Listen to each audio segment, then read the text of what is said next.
modern day masculine man, take one. Ooh, what makes a modern day masculine man? When you drink your liquor straight, a modern day masculine man. I pay all the bills and I tells my woman the truth.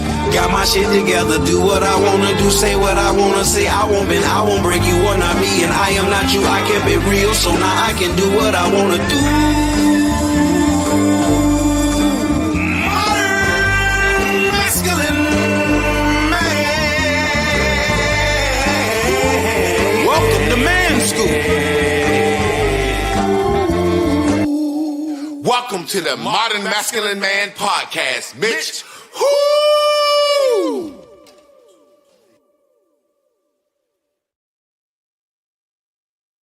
Hello, all, as they say on The Price is Right. Tonight is a beautiful night. It's Hump Day, Wednesday, and I am your host, Javon Clark, and this is my co-host, Carla Nicole, and we are here for another episode of Ranting and Raving Wednesdays. Well, we kind of just rant and rave about shit, ain't nothing big deal. We just talk our little shit. How you doing tonight, Miss Carla? What's up with you? You called me Carla Michelle. Carla Nicole. I'm good. How are you, baby? You know what? I did that before, and I used to do that a lot, Carla Michelle. Where do I get Carla Michelle from?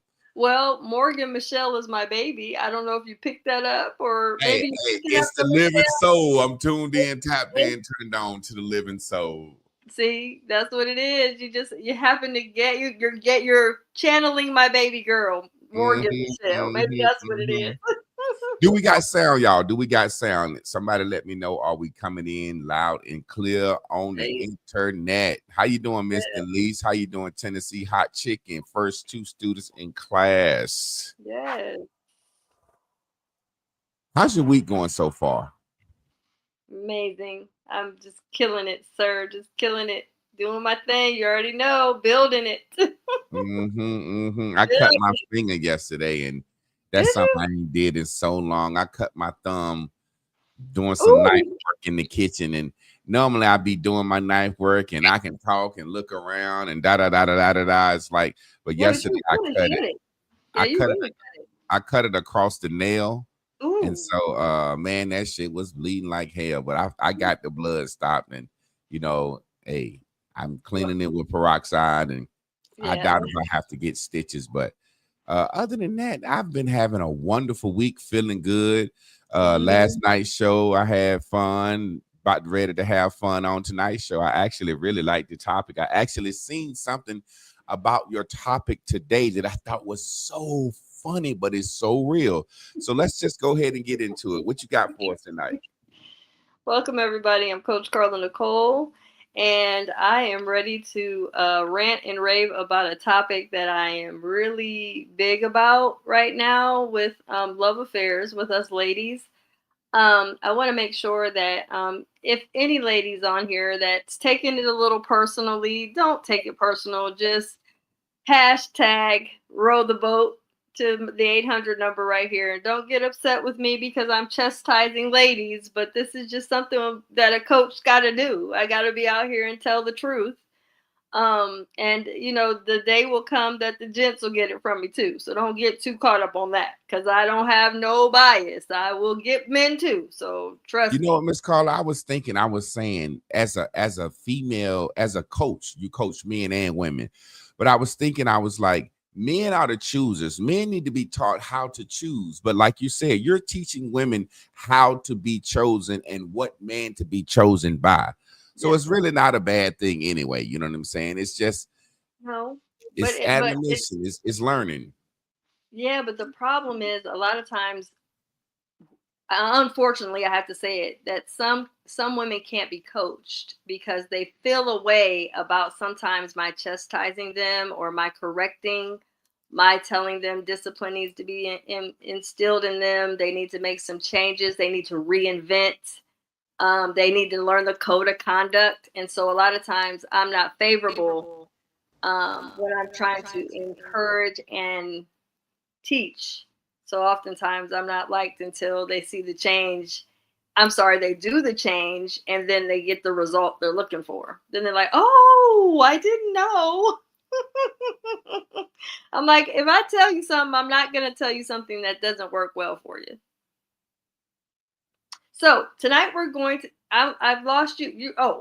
You're on mute. But I want to let you guys know that tonight we're going to have a topic about passengers or partners. I want you ladies to just think about being the lady in a man's life. And if we're honest, life is a paddle boat.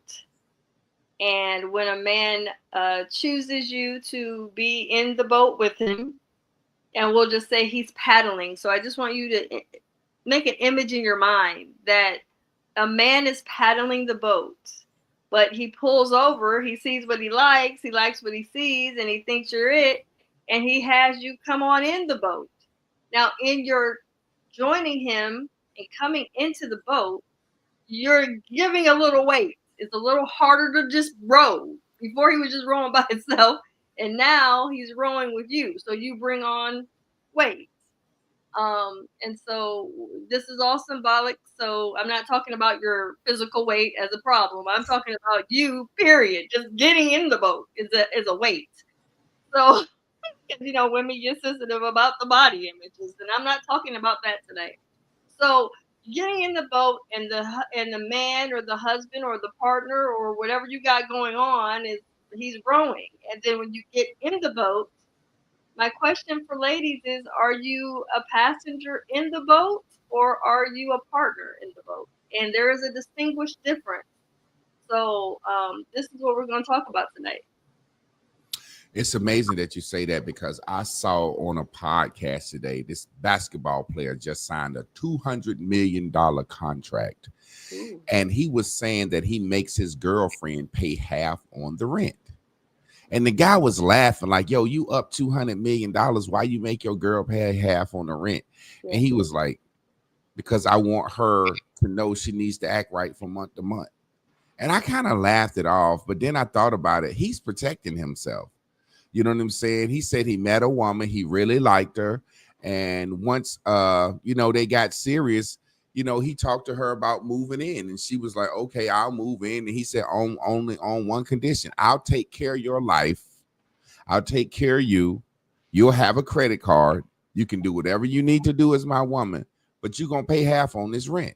Mm-hmm. And at first she was like, what? I got to pay half on the rent. And he was like, if you can't roll with that, you can't roll with that. Because he was like, you got to pay for your life anyway. Mm-hmm. Now, he said half of his rent was like $3,000. So basically his girlfriend got to come up with $3,000 a month. Okay. And he was like, she can do that Ubering. She can do that lifting. He was like, but he feel like she needs some type of responsibility. And he said he felt like if he took care of her whole life, it wouldn't make her work hard to be a good person. And he said a month-to-month basis. She knows she's on a month-to-month renewal. And I never heard an NBA player say that. Normally they just throw money at a chick. But it made so much sense because when you don't know if someone got your back, right? Say if when I meet you, I meet Carla and I'm already up. I'm already a billionaire. And all you got to do is hop in the boat, right? Right. I don't know if you got any intestinal fortitude about yourself. You know what I'm saying? I don't know. I don't know if you got any money management skills. All I know is I seen a chick I like and she hopped in the boat with me. And once I start paying for everything, I don't know if she really want me. You get what I'm saying? So I kind of like that. You like his ideology of. Yeah, I thought that was kind of neat because it ain't like he ain't got it. You can't call him a brokey. He's just like, hey, I need you to do something. I need to know that you're going to behave, be in line, and be who I need for you to be to me month to month. Each month, come up with that rent or your ass getting out of here.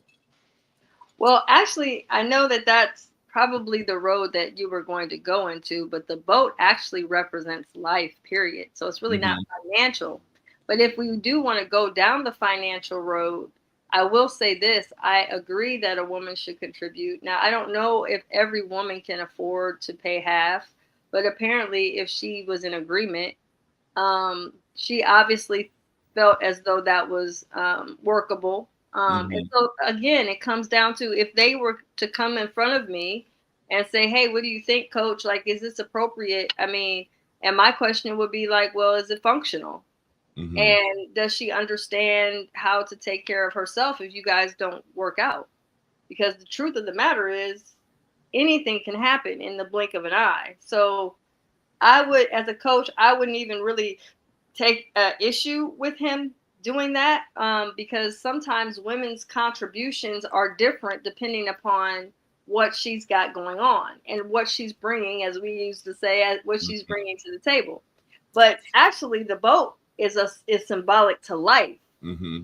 So a lot of times gentlemen will get caught up in the optics, how pretty she is, what she look like, is she fine, does she have a nice body, she got them hips and all that stuff y'all like.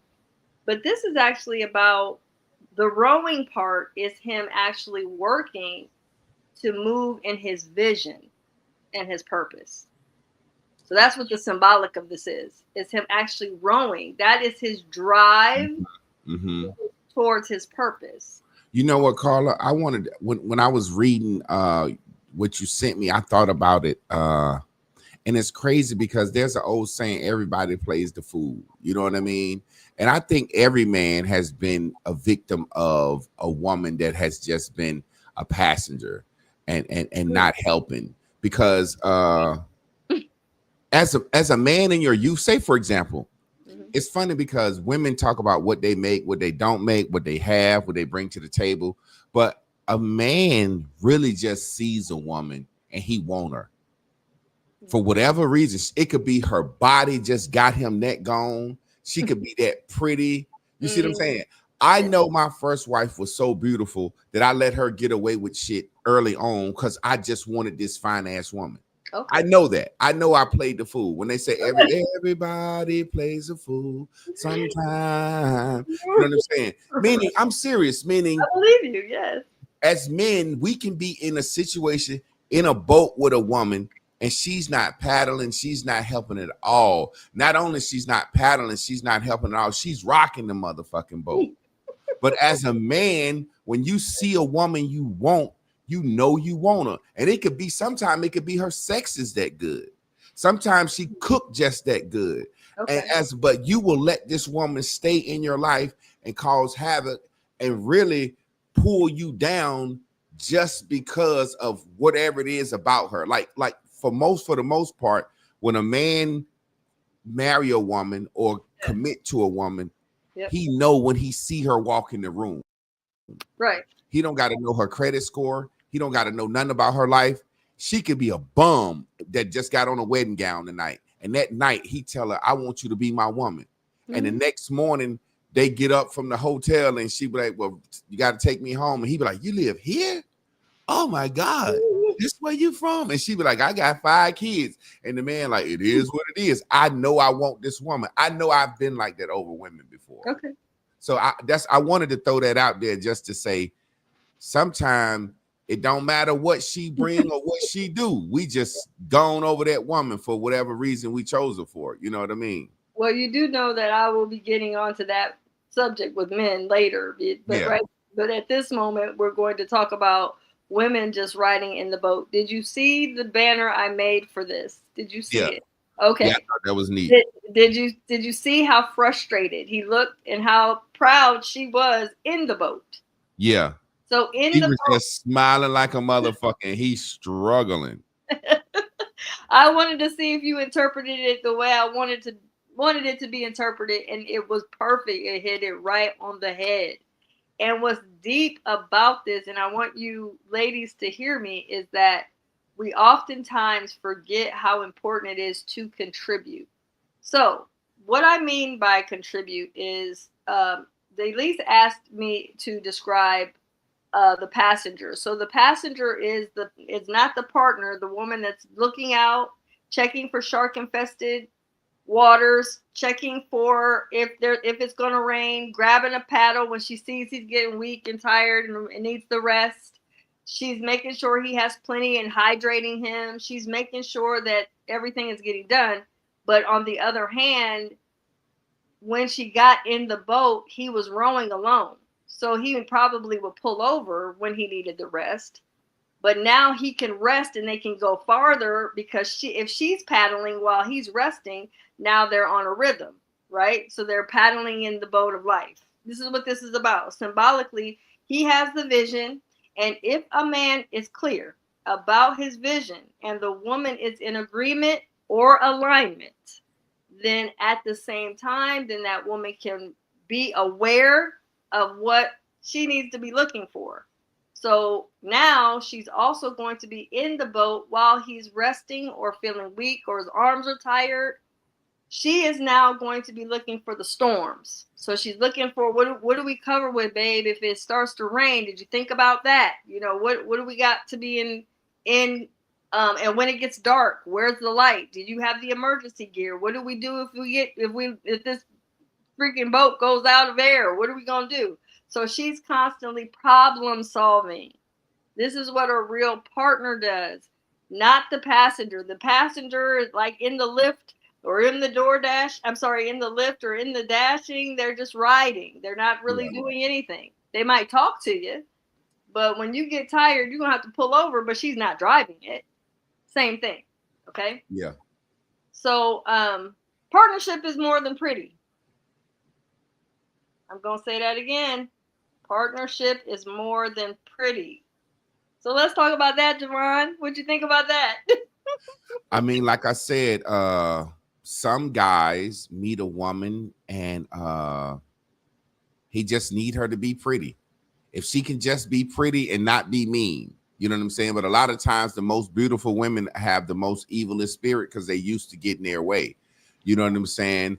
When you're a man and you could take care of everything, like I said, you really, really, really, really will hire a maid.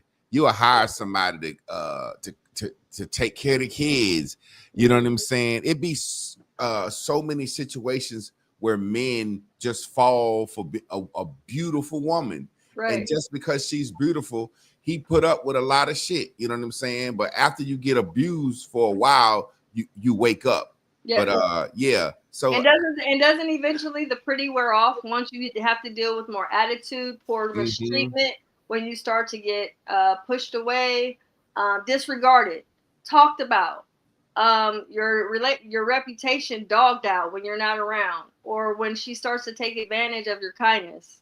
You're right, because I've seen women that were pretty. Like I said, my ex, her eyes were so beautiful and squinty, and then it got to the point it would be like, look at these motherfucking evil ass goddamn cat eyes peering in my fucking soul. The thing that everything that you like about a person end up being the thing, you know what I'm saying? Or look at this motherfucker, old big ass hips walking around here.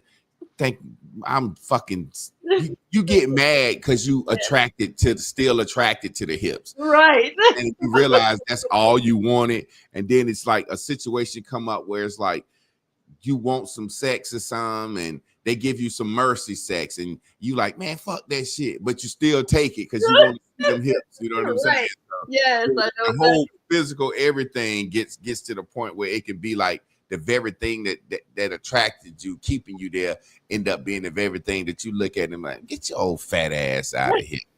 But you do realize that they usually don't last long term, because after a while the pretty starts to fade, because again, when you're talking about intimacy and alignment is two different things. So if we're talking about a man that's visionless and without purpose, and he's rowing but doesn't know where he's going. So she's just in the boat looking like that girl was looking in the picture. He's rowing and she's looking like, I don't really care where we're going. Eyes closed. I'm just having a good time riding. She's looking off into space and her eyes is closed. Yes.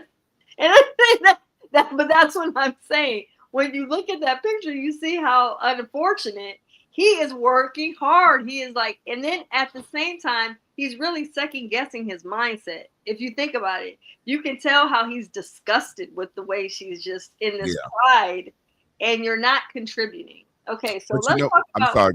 Go ahead. Oh, and she's just not contributing, and it's making him very frustrated.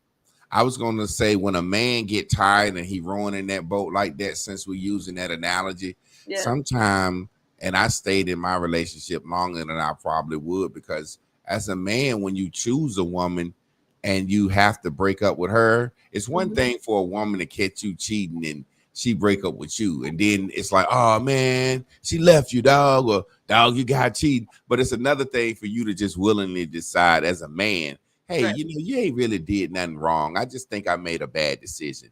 And that really, it really hurts your pride. Especially I was going to church at the time, and Okay. you know, just a divorce, it make you look like you failed at marriage, you failed at life. You know Yeah. what I'm saying? So you try to hold on, Right. even when the beauty or the thrill is gone, you try to hold on because you don't want to look a certain way, because as a man, especially a man that grew up in a family with a lot of marriages, you know, first one in your family to graduate from college, first one to get married without no outside babies, first one to buy some land and buy a house. You know what I'm saying? So it's like Okay. you're being looked at as like, hey man, you're doing everything right by You're the model. Yeah. yeah, You're by the your little model. cousins, by your aunts, your uncles, and Yep. it's like, damn, I'm finna have to fucking divorce. You know what I'm saying? That's all I could think about. You know what I'm I saying? know, Damn, I you know know. what And I'm what's saying? it was and what's so deep about that, Javon, is that you were being looked up to because you were, if we're honest, you were carrying a different type of intention in life. So when Mhm. you have intention, you had obviously had a vision. Am I correct in thinking Yeah, that you yeah, knew what exactly. you were to do? So, if we're honest, though, when you look back at the awareness that you were at the time when you married your first wife, do you believe that from the scope of what you, where you came from as far as wisdom, understanding of life, do you think that you would, if you were to do it all over again, you would have picked the same wife? Yeah, because I believe that the experiences that we experience are for a reason. Okay. I think she was great for me, and I probably was more the motherfucker that was the passenger in that relationship. You know what Okay. you know what I'm saying? She was well established when I met her, and Okay. I was just coming into my vision, and purpose, and she looked at that shit as like, oh, that's play. You know what I'm saying? I like the fact that you graduate and you finna be a teacher and have a career. Nigga, you got health insurance. And she didn't have health insurance. She just made a lot of money. So when I started coming into my purpose, I needed to switch jobs and work a job that made more money, but I wouldn't have the benefits. And she was just like, oh, hell no, nigga. Like, I married you for benefits, nigga. You got benefits. Like that was a So thing. You that was remember the, Miss so that Carla? was that was yeah. So that was the Yeah, value. Yeah, her yeah, value for you was hell that yeah. you had, well, you know, I worked for United Healthcare for 21 years. So yeah, Yeah, that was a thing. A woman that didn't have health insurance, that wanted to have a family. yeah, She had a salon, so she made a lot of money. But she right. looked at me like, you finna quit your job with benefits to go work with kids and Yeah, start this program with kids, and yeah, you already yeah. got a job, and it's like, damn, this bitch really don't believe in me. You know what I'm saying? Like, Well, it for was real, a for real. disruption. It was you ended up causing the turbulence in the boat. So Yeah, I now did. I you're doing did. this. Yeah, Y'all I are did. up like this. Yeah, And yeah, I she's like, did. "What are you doing? You're rocking the boat. We already got everything cool." You're like, "But I want to Yeah, do we got a this." house and got some land. We good. All we got to do is have some babies, and here you go, want to quit your job. And I think I was talking about quitting my job when we first had got pregnant. So that Oh, was a big deal. And I would never forget, it was a conversation where it was like, I don't want to go down to the health department with them people. And I was like, what you mean, them people? She was like, them people down there. I said, you mean the people without health insurance like you would be? Like, and she got real mad because she looked at it as the health plan or the local health department was for just like poor, lazy, non-working vagabonds. And I was like, nah, we might have good jobs and nice house and nice cars, but we don't have health insurance. So we really going down that motherfucker for the exact same reason they going down there. So it kind of brought her down to their level when I said yeah, it, and yeah. she just went on a damn evil streak after that, and I was just like, Yeah, I so can't you deal just with it no more. I yeah. know that was the day that it was over when I said that about the health insurance. Wow. Yeah, I can Really? remember the specific day, and then we lost the baby, so she never rebounded. Blah blah blah, and then I had to. I left after we lost, not right after we lost the baby, but you know, probably about a year and a half. Maybe she hadn't healed from that or whatever. But Oh yeah, it was just, I was like, yo, well, how many months was she when she lost the baby? 5.5. So it was she pushed out a dead baby. So Ooh, I man. was there. I fainted. And that's what I said. I wasn't even the mother, you know how you say the helping the passenger in the boat. I was standing there beside her, holding her hand, and I literally fainted on the floor. Yeah, I collapsed. They had to get me up. I woke up. They had me in the other fucking room because it was like they were saying there's no heartbeat. They was like, oh my God. You know, while they working, they talking, and they like pushed, and it's like, there's no heartbeat. And I was like, no heartbeat? The fuck? And then when the baby came out, I looked like I saw my face, and it was just laying there, and it won't even breathe. And I just collapsed. I fainted. I literally passed out. I never forget that shit. I passed out. I woke up in the other fucking room with the shit on me. That's awful, Javon. You're funny as hell. So I'm not laughing because of the situation, but you're so funny. You know, I look at life. That's something I experienced. Anything that I experience, as I talk about it, I'm not trying to be funny. I'm just trying to tell a story. It's just you're hilarious. When you said it, like I collapsed and I'm in this other in the bed. Like I said, that's when I said that you were, when you said the passenger in the ship, I was like, I was more of the passenger in that relationship. I could look back as a young man, not that I was irresponsible, but just, you know what I'm saying? I feel like I was the passenger. Shit. She just seemed like she had all her shit together. So would you say that she was just more ahead of the game because she just was a great woman, ahead of the game? Yeah. Yeah, I just think I picked a chick that was more mature than me at the time, and I was young, and she helped me grow into the man I am for Chris. So like I said, I will always love her, always look out for her. You know what I'm saying? Mentioned that before. Yeah, you did.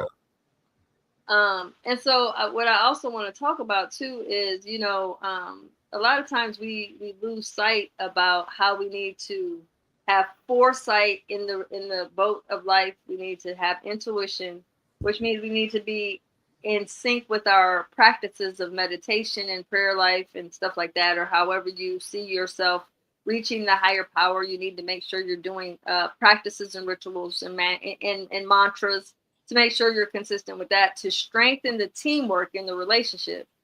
I had a client one time. Well, she wasn't a full-time client. She just came to me one time, and she came over here, and I kept telling her, you might want to pay attention to what's going on in your home because you don't know the operation. And you know, she was Caucasian, so she was a little bit beside herself. She ends up wrecking her husband's big old truck, and you know how they are about their trucks. The trucks are their damn F-350 diesel. Man, Javon, she came over here and told me, well, I just want to swipe the card. And I thought, you're doomed. It's a wrap. She wrecked that truck, and I told her, I said, you're going to have to start paying attention to the operation of your home, because if not, you're going to find yourself in a mess. She left, went out there, and just ended up not listening to me, didn't want to learn nothing, just wanted to swipe the card.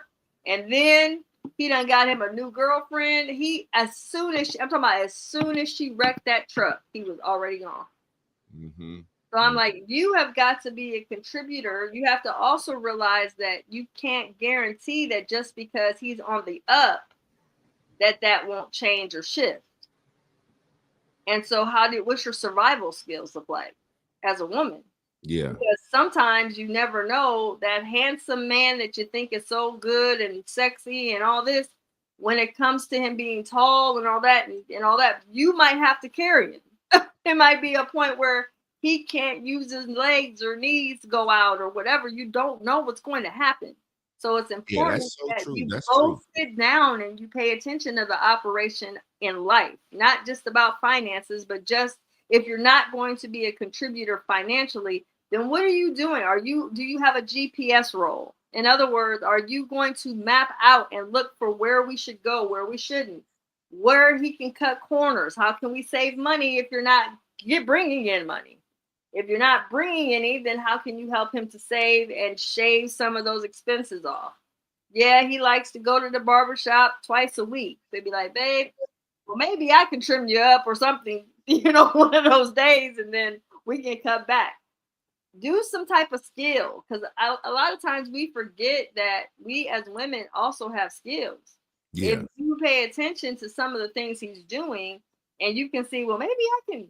Well, you just going to the barber for what again? Well, I'm going there so you can trim me up and make sure this good. Well, let me see if I can study on YouTube how to do that. Maybe I can do something, and then help, trim him up and his goatee and all that, and fix him up a little bit to at least carry him on to the next one, so you can shave back maybe 2 weeks, where two or three visits to the barber a week, so he's not going so often, because he might be hairy. You don't know. I'm just saying as an example.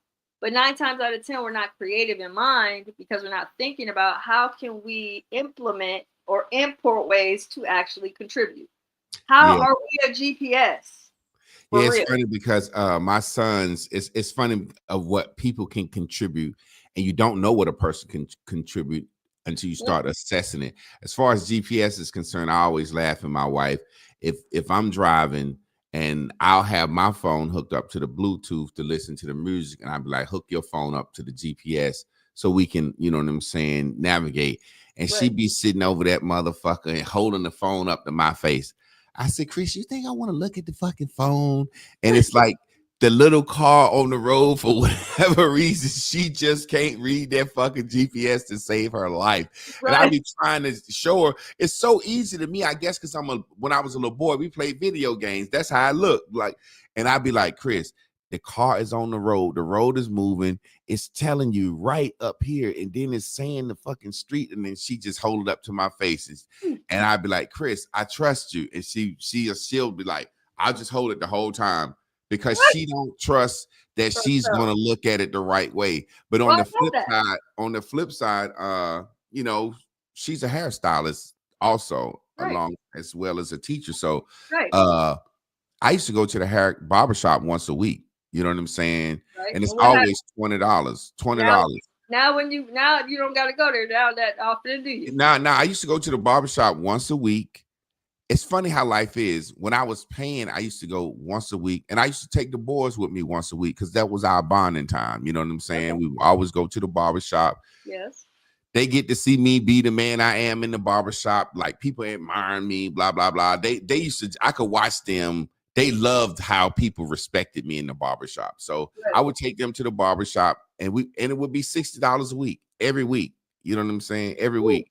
Okay. And I was cool with that, because I was just like, shit, I'm gonna stay fresh. You know what I'm saying? In your younger years, I want the boys to stay fresh. Okay. And then it's funny because I was at the barbershop one day, and it was a new barber there, and I was like, go ahead, cut us. And he was a young nigga sagging his pants, and his meat touched my arm. I said, man, goddamn, man, pull your goddamn pants up. And because I'm who I am, people kind of laughed. I was like, nah, that shit, man, get up. I was like, man, put me in somebody else's chair.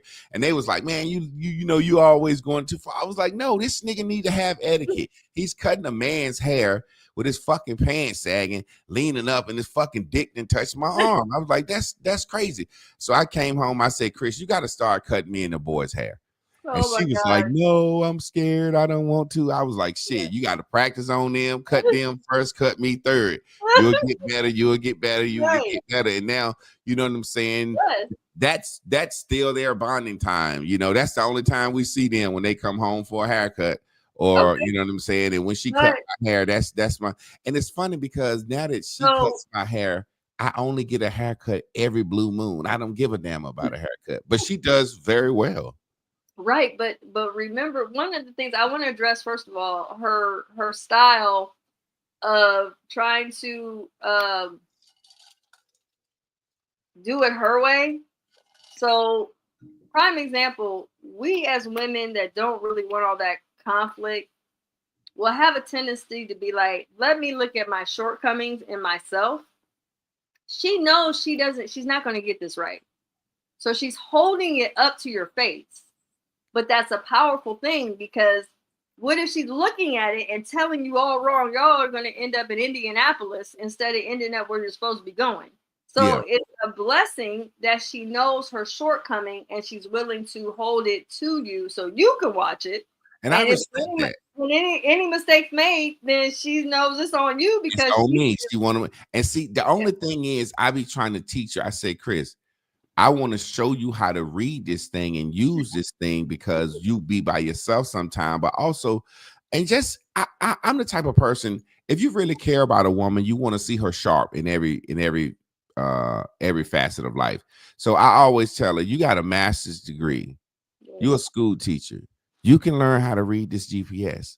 And I don't be aggressive and forced, but every time I pull that bitch up, I give her a little lesson. Eventually, she gonna get it and get a little, because I don't like for people around me. It's sad as it is. We all know we all got shortcomings, and I got shortcomings, but I'm always trying to improve them. So I don't like for people that's affiliated with me to settle and say, I just can't do something. I just can't do it. Yes. I'm like, no, you affiliated with me. I can't. I'll help you. I'll walk with you. My homeboy stopped drinking. They told him he had high blood pressure. I'm like, okay, well, shit. When you come over here, I ain't gonna drink around you. You know what I'm saying? And then he was like, yo, I'm gonna get me a little beer. I said, not in here. You go somewhere and get you a beer, because you told me, because it's been 3-4 times you've been here, and I denied myself of a drink. Right. And now today you want a goddamn beer. Hell no, motherfucker. You're not drinking no beer around me. You're a grown man. And he like, well, I'm gonna drink me a beer. I said, well, look, if you drink a beer, I'm through with the helping you. I'm gonna drink around you and do like I do. But I said, long story short, it kind of helped him. So he was like, nah, man, I ain't gonna drink it. I ain't had one in so long, blah, blah, blah. And he said they told him he need to start walking because of high blood pressure. Right. And he was like, man, I don't really want to. I said, man, let's go to the trail tomorrow. I'll walk with you. Good. I don't like people that I'm affiliated, my friends or people that's I'm affiliated with, to just be like, I can't do something. I'll help you do it. And as if I wanted help. Like, I got a friend that played the piano. I'm like, man, teach me, show me. And he just like, man, you too low. I'm like, man, show me. You my fucking friend. Why? You see I make music. Why wouldn't you? Right. You know what I'm saying? Why wouldn't you make me stronger in that area? I just don't understand that. How you could be around somebody that you love and care about and see that they have a deficiency. It's not that they have a deficiency, but the fact that they say, I can't get better at that. And I'm like, nah, if you don't think you can work out, I'll walk with you until you know what I'm saying? Until you get better. My partner always says, a man that don't teach you right, don't treat you right. That's his word. He says it all the time. He don't care about you. He's like, he don't treat you right if he don't teach you right. He's like, it doesn't make sense. Yeah, he can't treat you right because he don't care about you. I remember when I first got with my wife, it would be things that I would talk to her about or want her to sharpen up on, or even with the children and certain things. And she would be like, well, it seemed like you're more this and ain't nobody else. I said, ain't nobody else wanted to marry your ass. I said, now, if a nigga don't want to marry you, he ain't gonna tell you, hey, your son look like he's switching a little bit. You know what I'm saying? If he don't want to marry you, he like, shit, I ain't gonna say nothing about that boy looking a little gay because that's gonna make him mad, and I'm trying to fuck. You know what I'm saying? No, I'm serious. I know you are, but you say the craziest shit. No, I've been trying to gather my thoughts. Like, I know it's funny, but in real life, like, you just say any old thing. But you got to think about Miss Pat just say anything. Y'all two just be talking. I like Miss Pat. I love her. She has think about it. No filter whatsoever. She just says any old thing. Like, I think the truth comes out like that because the truth is candor. It is. It's frank. So it's like, say for example, if I'm going out on a date with you tonight, right? Right. And I pick you up. Yes. And you come out of the house 40 minutes late. You ain't ready for 40 minutes. The average man want to fuck that night. Yeah. I'm starting the date off. Yo, you don't think my time is important? Right. You're 40 minutes late. Yeah, what are you doing? Don't do that no more. And I don't care how the date go. Right. I know for a fact that will knock a woman out of her mode. Like, what? I'm being cute for you. What? Respect my motherfucking time. You don't know what I got to do after this. Why didn't you just tell me that you was going to be 40 minutes late? Because then I could have, got some other stuff done besides. Yeah.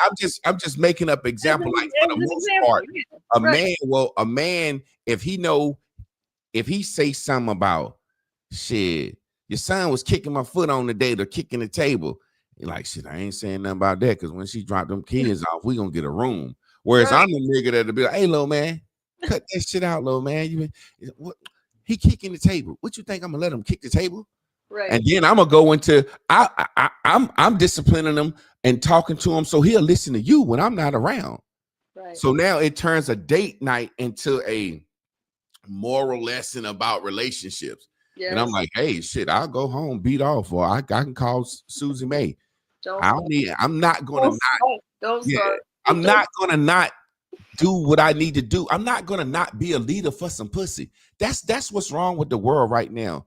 Side note, men will capitulate for some pussy. Like, oh well, shit. I don't care if her kids are out of order. Shit, long as we fucking. I always say, hey, listen, man. If you know this woman kids are out of order or such and such, if you fucking this woman, care about enough about her to give her some game, even if it's risking you not being able to hit no more. But niggas be like, nah, shit, I let them kids jump around and steal and rob all they goddamn want to. That's ignorant. That's ignorant. But again, that's why I said it's important that we talk about this, because a lot of times we are not addressing the fact that what you said just a minute ago is true. Because of the fact that women don't let their children be disciplined because they think it's fine. Their misbehavior is a representative of them and how they are running their show, how they are handling their children when a man isn't present. Then, unfortunately, if she doesn't have any type of structure or discipline or consistency in teaching them how to be independent of her and respectful of men and their voices, then again, a child, young boys, young girls should know, okay, I shouldn't just cop off at the mouth at somebody that's an adult. That was just code of conduct. Since at least in the 70s, 80s, when I was little, we couldn't just disrespect elders. We couldn't just say whatever we wanted. We couldn't just cuss our mother out, slap our mom. It was just not heard of. But I mean, I could have been from a different type of family, but I wasn't allowed to do it. Shout out real quick. Shout out to our viewers on X. Y'all already know X. Y'all be coming through. Y'all, you know, we always deep on X. I just give a quick shout out for my X viewers. So, I want to ask you something. How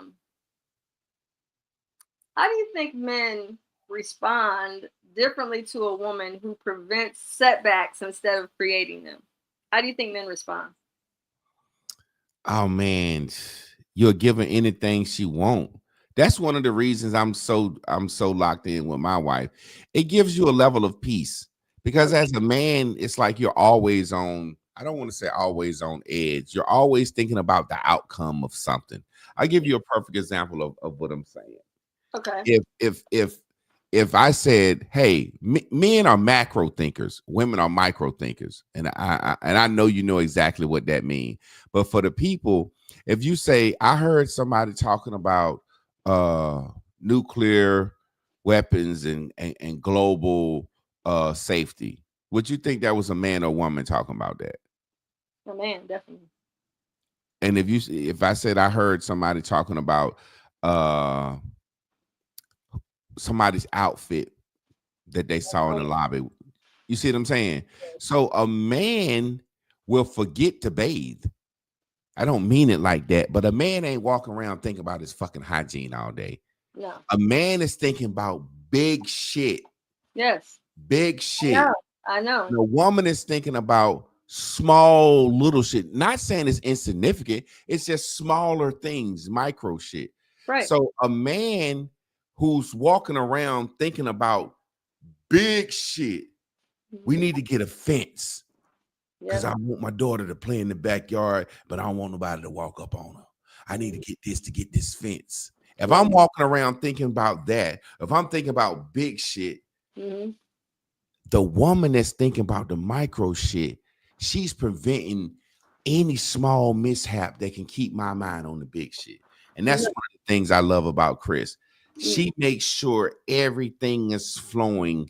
You see what I'm saying? It's such a piece, a safety net, as opposed to, like you said, I ain't never dealt with no woman that's like you said. I forgot how you worded the question. That's preventing things from happening, or as opposed to fucking shit up, making shit happen. Right. Yes. I ain't never dealt with no woman that, like I said, my first wife, she was more responsible than me holding shit down. So Okay. I ain't never dealt with a woman that goddamn fucking shit up or letting shit go. Well, I had a client that I was working with, and my client was kind of going through it with a gentleman that she was dealing with, and they kind of had a back and forth about, you know, just a situation. And I referred to our show. I said, you know Javon, and she says, yeah. I said, my co-host. She said, yeah. I said, well, you know, he rants and raves about how his wife is very organized with his undergarments in his drawers. She said, yeah. I said, that's significant to him. He's more happy about that than probably anything else. That's what he Yeah, brings up my the most. favorite thing. My favorite thing. And then I told her, I said, then I saw a video recently where a man was he went out there, he mowed the grass, and after he got done mowing, he was so happy over the little bottle of water that his wife left in his empty refrigerator outside. I'm talking about it's not like a little mini. No, this is a refrigerator. It only had one ice water in there for her husband when he was done with his mowing. He popped that up open like it was just gold. He's like, ladies, it's the little things. And he was holding on to that water like it was it was his last breath. So I don't think women realize their value because it's not tangible. You're right. So our value isn't really recognized even by men a lot of times. Men will be like, well, what are you bringing to the table? You ain't bringing no money. You ain't doing this, no doing this. It's like, well, no, but if we look at it, it's the little things that you're not remembering. No, I may not bring in money, but hey, your undergarments are folded. Hey, don't forget about the times when you go out here and you're just doing what you need to do. I check the tank and make sure that it's not on path when I know you got to go 40 miles tomorrow. So before me and the kids come home, I go and fill the tank up. You might not be thinking it. You just hop in the car and drive. Be like, look at the gas tank and be like, okay, I'm cool. No, I made sure it was full for you. Miss Carla, Little things like that. you just basically, in saying that ultimate question of what do I bring to the table as a woman, and you know women have such a fucking hard time answering that question. And you Yeah. know why they can't answer that question? It just hit me when you were explaining. Men are used to women being 100% fucking selfish. That's what we are used to from women. That's all we've ever seen since birth. We're used to women being selfish. So peep this. We're so used to women being selfish. Everything is about them. Lick me, suck me, get me wet. Make sure you don't come fast. Make sure I get off. What do I got? Where's my money? Blah, blah, blah. The point I'm making is what you said about the water in the fridge, Chris and the underwear. Those are the intangible things. A woman, if she could just say, I'm considerate. I'm always thinking about you. I'm Yep. considerate. I'm your cheerleader. Yep. It's all it is. If a woman could answer that question, what do you bring to a table? And a woman said, I'm considerate. As I live and breathe, I'm watching you and Yeah. I'm seeing any and everything I can do to make your life easier and to Yes, make you absolutely. happier. Even if it's just making you a fucking peanut butter sandwich every Man. other day. And I'm just, Mhm. but Miss Carla, you know what's so hard? Why that's so hard? Because What? women just aren't considerate. Well, Women walk around thinking about their fucking self well, 24/7. well, if I'm honest, and you know me, I'm real candid because I just had the situation happen today, actually. Partner comes over, hey, are you good? I'm like, yeah, he's sitting there, and I'm like, did you eat? Because I didn't eat yet. I said I did a body work session today, and I was busy. It was 1 o'clock. He's like, well, do you got some eggs in there? Shoot, we can make an egg sandwich. I'm like, it's 1 o'clock. I'm thinking eggs is not sufficient for real, at 1 o'clock, right? I'm like, no, let's not do that. You know what? I remember I had put some salmon in there. And he was like, well, do we have all the stuff? And I said, well, I don't know. I guess we're going to have to wing it, right? So I come out, I get the Italian dressing and the mustard and all the stuff. And I'm like, well, I got all the stuff. I mean, he's like, well, I did bring some avocados. And then I said, oh, yeah, I have the rice. And then we were talking and then we did make a meal. And I'm like, you know what? It was crazy, but it was so laid back. But I wasn't thinking when I got the pink salmon that I was going to need it in that moment. But it came to be that it's something that small that's so huge when you're talking about two people are hungry. So what are we going to do? Are we going to have eggs at one? Or what are we going to do? We're going to go ahead and knock the salmon out and work it out. A lot of times we don't think about that. But when my father told me the reason he chose my mother out of an encyclopedia of females that loved my father and thought he was handsome and everything else. He looked like one of them DeVos niggas, didn't he? No, he looked more I don't know like, why I see him with a thin mustache. no, like he's me. He's me. He has the same face as me, even though I'm not his. He looks just like me. Mm-hmm. But I'm like, really? He's like, I'm thinking, I said, well, before you answer why you chose mom out of all those women, I said, give me a minute. I'm going to get comfortable. I got comfortable. I said, so what was your answer? I gave you some time to think about it. He said 2 words to me. I said, well, what is it? He said, she cared. And I'm like, what else? And that's what I'm saying when I say considerate. What the hell? Like when a woman does something that shows that she's considerate. Yes. Peep this. And this is so crazy. Watch this, Carla. This is what's so crazy. Okay. Women want men to be like they are. Yes. Women want men to be like they should be. Say, for example, every woman I've ever fucking dated in my life has always said the same thing. I was talking about something, and if you would have been listening and heard and just been considered, that's really what they're saying. It could be like, what you want for Valentine's Day? Oh, I don't know at this time. But 3 weeks ago, she was talking about some shit. They got a new fucking pendulum coming out at fucking K's or some shit. She wants you to have heard that. That's not how men work. That's not how men work. That's not how men work. But the point I'm making is the very thing that she wants from a man is the thing that she should give a man. Right. You ever notice that they always say the love language, and I hate that shit, but they always say the love language, you never give what you want. No. So when I met my wife and she asked me to help her with this play, I said, I'll help you out. I was like, okay. I wrote it. I was like, yo, this shit gonna be dope. I think we should add some movie scenes into the middle of this play and make it live and interactive. She was like, yeah, I think that too. So I was like, since I'm doing the production, I was like, I'm gonna buy some cameras to film this shit with. I'm gonna go get 3 cameras to film this shit with. And I went and got the cameras. And when she saw me on set with the cameras, the next day she gave me a check for $1,000. I was like, what's this for? She was like, you bought the cameras, right? I was like, yeah, because I wanted to. She was like, well, shit, I want to help out with it. I was like, that's just considerate. Now, that just happened to be some money, but just consider it. Like, I didn't even ask her. I wasn't expecting. I'm like, I bought these cameras because I want to make this production the way I want it to be. And she was just considerate enough. You know what I'm saying? And that's the thing about a woman. A man will fuck around, and that's what women, that work wife, work husband shit, that's all consideration. That man be at work, and then you know how many women at work have wooed me just by bringing me some fucking lunch, or English teacher that knew that would come to me. It was just one English teacher that I almost had a fling. I had a little fling, but she. What is it? You wanted one or you had one? Which is it? Well, no. I said I had a little fling with her. I was about to say I almost like fell in love with her, but it was just a little fling. You know what I'm saying? Okay. Like, she would check my emails for me. Oh, so you wouldn't have to go through them.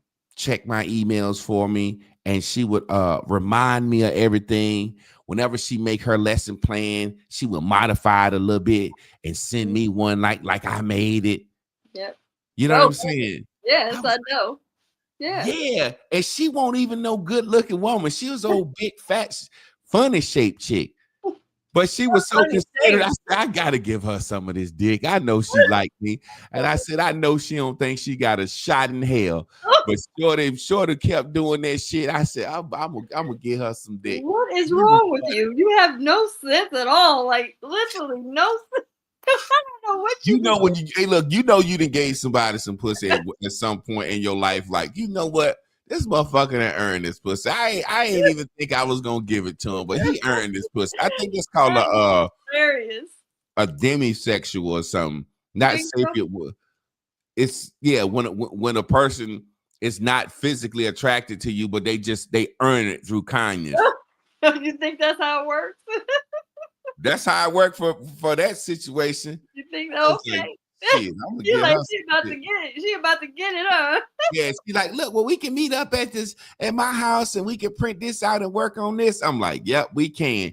And I had been over her house so many times before and chilled and had a drink and worked and got it. I was like, today, I'm gonna shock your ass. You were uncoachable. Shock your ass.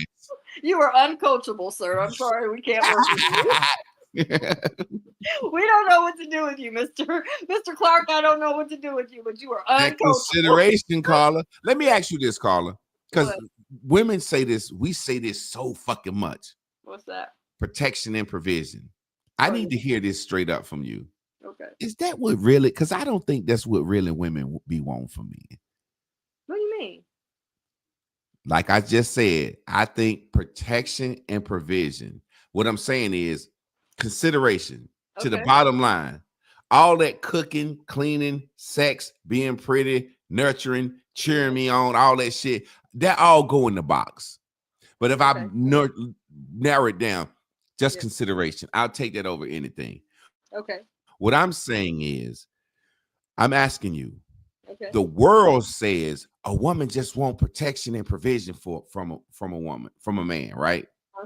I'm asking you to the core, is that true? Because I see so many situations where a woman not getting protection and provision, and they still batshit crazy over a man, that man.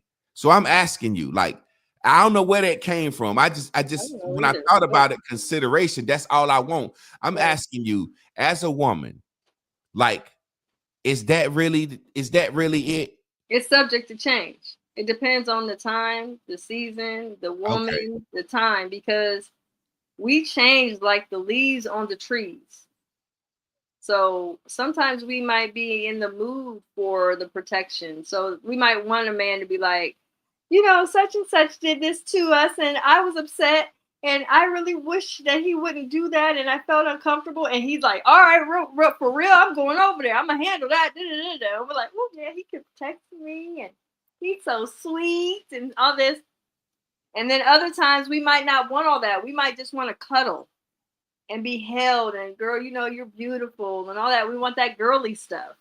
And then we might want the handyman, like, what you need, babe? Like, you know what? This has been really loose and it's really irritating me. Or my air conditioner ain't working properly. Can you put it in and fix it for me? And sometimes our love language or our feelings are subject to change. It depends on the time and what we're needing. I was talking to a person that I do one-on-ones with, you know what I'm saying? I call it one-on-ones, you call it coaching. Yeah. You know what I'm saying? Same thing, but yeah. the reason I asked that is because it hit me when I was talking to her today. Okay. She's a military woman. And we was talking today, and she likes this guy, and we was talking, and I said, well, it don't sound like he can provide protection and provision. And she was like, I don't even want that from him. She was like, I like him for who he is. She was like, I got plenty of money. I'm retired. I get $6,000 a month from the military, and I got a job. And she was like, I'm military. She was like, I can shoot, blah, blah, blah. She was like, I don't need no man for protection and provision. And then I said, wow. And I said, so would you forego that? She was like, yeah, I don't need provision from no man. I got everything. She's like, I like him so much. I'll take care of this motherfucking fund his dream. She was like, I just like this man. He floats my boat. And I said, she was basically asking me as the modern masculine man, did I think that was wrong for her to love a man and like him so much. It ain't that he a bum. He just don't have to provide for her. And like she said, I'm a military woman. She's like, I got guns. She's like, I'm infatuated with guns. She said, I'm an open carrier. She was like, I don't walk around feeling unprotected. So the thing was, and I said, wow, I never heard a woman say that. And she said, Javon, I think most women just saying that. Women just want a man for the man that he is. And I'm asking you that, like, she was like, she think that's just what women say because that's like somebody saying, what do you want to do? And the first thing a motherfucker be like, I want to travel. They just say that because that's what they heard. What they heard, right? I'm asking you, like, now that I didn't explain more, when you say subject to change, I heard how you explained it, but you're speaking on a day-by-day basis. And I'm talking about, like, what if you up financially? What if you... That's women. We're always subject to change. So it's always day by day. Yeah, it's always day by day because every woman has a different season. So for instance, this week, I might want the husband side of my partner, or I might have a dude that I'm cool with that I know he can give me the let me take you out on a date vibe, but we're not dating. We just have this vibe. We can connect, we can be cool, we can lay back, we can chill, we can do stuff. And he might be more affectionate or make me feel more feminine than my partner does, as an example. And then we just go out, we might go to Cracker Barrel and we might eat or something. And I just feel like womanly. Like I have my little sundress and I'm feeling cute and all that. So it's subject to change because if I'm with my partner, I can pull my hair back, no makeup, and be just me, and some booty shorts and a halter top and be cool. And I have to do any of that. But we're like more best friends, so we can just talk and chat, talk about the mission we're at, what we're trying to build. That's a different vibe. So what I mean by a subject to change is sometimes we have different divisions. We have 9 divisions of self. So we got our sensual self, we got our sexual self, we got our social self. We got so many parts of us that a lot of times are laying dormant in our soul. In our living soul, we have a lot of parts and pieces of ourself that is just dormant. It's not really even brought out because a lot of times when you're in a relationship with a man, you be like, hey, I don't want you out there with all that shoulder showing. I don't want you to be out there with your booty shorts and be flirtatious. So you dial back that part of you and you're like, okay, well, I won't bring that part out of me then. I'll just kind of hold back and kind of water me down. So let me ask you this. Okay. My wife has said that before. Yes. So that's like getting ready for a date and you getting cute. Yes. And you feel good because you're getting cute and putting on your little stuff and your little smell goods. And if you with a man that ain't into that or don't want you to look nice or look like that when you're not with him, you lose that part of yourself. And it get to the point where you can get to starving for that. And that's how some guy at work or at the corner store said, you smell good. And you were like, I ain't even got on number some little goddamn lotion shit. And he didn't floated my butt. That's how you fall for something else. Oh, okay. Well, or say if you financially up, like right now, next week, your fucking Facebook and shit just start paying you $10,000 a month. You might look at the person that's helping you out or your partner who helps you out financially. Well, you don't need them for that anymore. Right. You know what I'm saying? So now it's like, okay, well, I need them. I need them for this, or you know what I'm saying? Okay, I see. So it's subject to change. So now I need him to do something different for me. So now, in other words, I don't need you to be the husband side of you. I need you now to be more like, let's get together as business partners. So now we're sitting side by side instead of me on top of you kissing all over you. So you know what? That's really what you're saying about the rowing in the boat of life. Yes. The adjustment. Yes. Yeah. Because you don't know. She was sitting pretty and proud and felt as though I don't have any worries. He's taking care of everything. And a lot of times, like I told you before, we don't want to think as women. We a lot of times want a man to do the thinking and the decision making because that hurts our head. We just want to shop. We want to buy diamonds and go out to the coffee shop, hang out with girlfriends. We don't want to be accountable for making a wrong decision. No, absolutely not. I think that's the biggest thing I see in women. And I wish that as men, I think that's one of the things that helped me and Chris stay together. I've always encouraged her, hey, make the decision. If it don't go all right, I'm not going to be mad. Stop not making decisions because you worried about the outcome. Where you want to go, what you want to do. That hollering. We don't want got that to do. We're going to try to keep all that hollering or this, you know, you're hearing all that. Oh, I didn't, you know, well, what's this? Like, I don't got time for that. I told my partner the other day, I was like, you've been awfully snippy lately. Like, you're just snappy. What is that? Like, what's that? Not snappiness. This is irritating. Like, what is that? Like, well, I just want stuff. I'm in executive orders, and it's like I don't got time for this. What is that energy? Yeah, I always encourage my wife. Hey, look, be yourself. Make your decisions. If such and such don't come out right, it don't come out right. It is what it is. And I will always tell her, Chris, I make decisions all the time and have to deal with some not coming out right. Or if I decide to go here and when we get there, you said you didn't have no input on it, didn't want to make nothing on it. But when we get here, you can tell me 50 fucking things that's wrong with the place, but you ain't want. So now I got to deal with your dislike. Right. It's almost like I got to deal with your dislike for my decision because you didn't want to make a decision and deal with your own dislike for your decision. That's a lot. But again, exactly. But watch this. When a woman can say, you know what?